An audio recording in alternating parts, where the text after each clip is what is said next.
Yo guys, I just want to give you a little heads up. This video is gonna, I got nothing to show you for today. I got nothing. It's not a big deal. Sometimes that happens, but I do have some important information for you if you own the Smith & Wesson Bodyguard, or if you're going to, or if you're thinking about getting one. There's a couple things I want to tell you about it. Every gun has its thing. I mean, even in Ed Brown, there's always going to be one little thing that irritates you. This is one thing about it is, I've seen all the comments on the page, and people are asking me, hey, I can't get the firing pin out. How do you get the firing pin out? Well, with this pistol, to get the firing pin out, you have to remove the rear sight, and you have to take the extractor out. That's a bummer, I understand. But remember this, dudes, like I said, this gun is not designed to go to the range and put thousands of rounds through it. It's a gun you take to the range maybe a couple times a year, make sure it works really good, and you carry it for self-defense. It's an emergency pistol. If it's your primary pistol and it's the only gun you have, I don't know what to tell you. Go buy another gun, something a little beefier. If it's the only pistol you have and you want to keep taking it to the range to make sure you can shoot with it, I don't know what to tell you. It's just, they're not meant for that. Okay? I had a PM from a guy that has an LCP. He has, I forget how many rounds, it was like 600 to 800 rounds, and he had to change some internal parts. These little tiny guns ain't meant for that. You got to remember, it's a 380. Don't let the 380 fool you. That's like a 9mm. It's a 9mm. It's not a little 25. It's not a 22. It's not a 32. It's a 9mm. So that frame is really taking a pounding.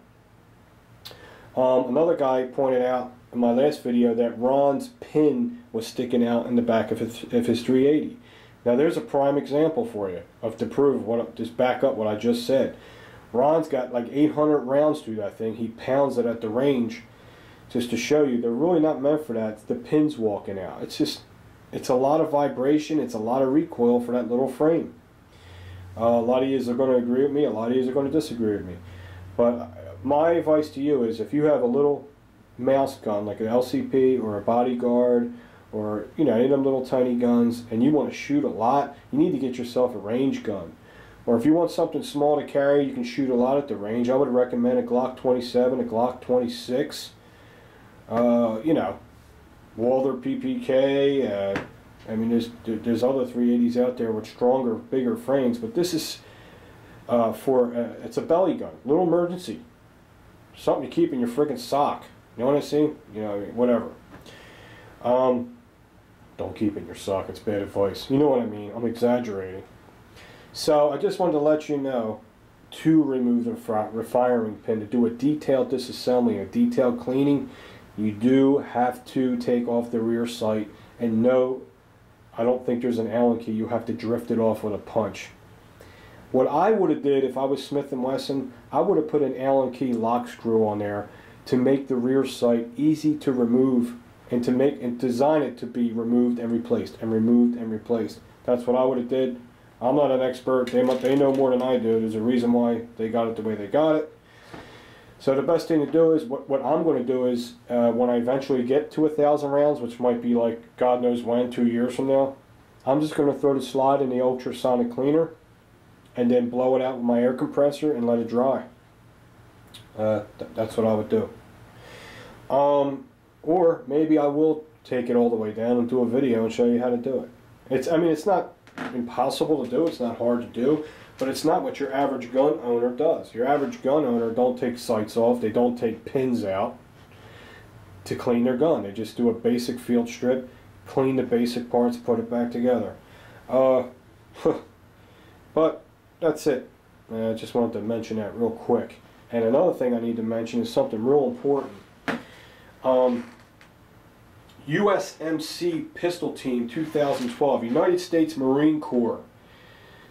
The United States Marine Corps Pistol Team for 2012. There's a video link I'm going to put under here, and I'd like you to check this guy out.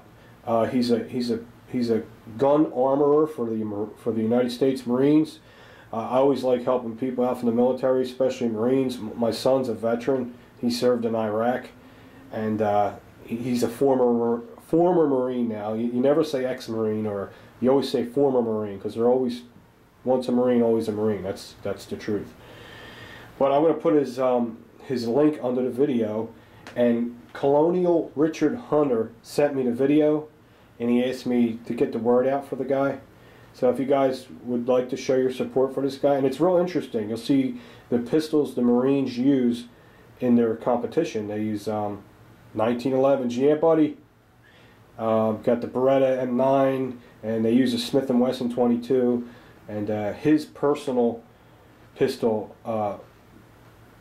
for himself, he has a really beautiful 1911. So if you guys want to check that video out, I'm going to put it right, where's it going to be? Right there on the bottom of the video.